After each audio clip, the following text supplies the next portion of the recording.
tika tofungola basangana biso na bandeko ya dynamique Jean-Pierre Liaou DJPL Moamba oyo bazali kolengela bongo mokolo ya investiture na bango kosalema mokolo ya dimanche 23 octobre oyo na ngonga ya 12h pona koyeba mingi bolanda réunion na bango esalemaki mokolo ya dimanche oyo tukoleka.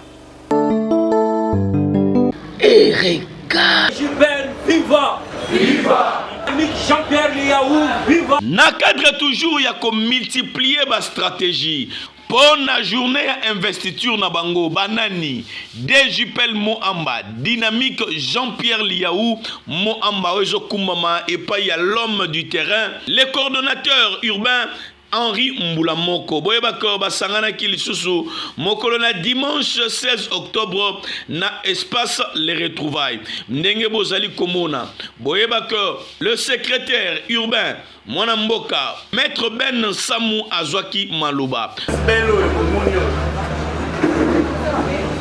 Autorité morale c'est l'excellence le VPM. Et quand on a servi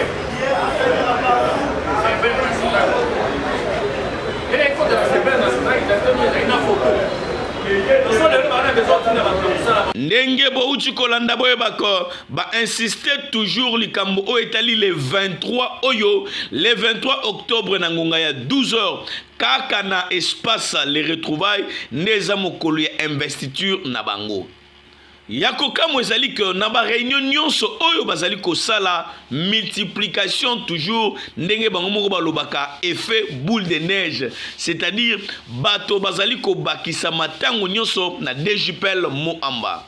Parmi ba invité na bango bayamba kibongo le secrétaire général ya ministère ya sport ayaki pona ko rendre bango visite.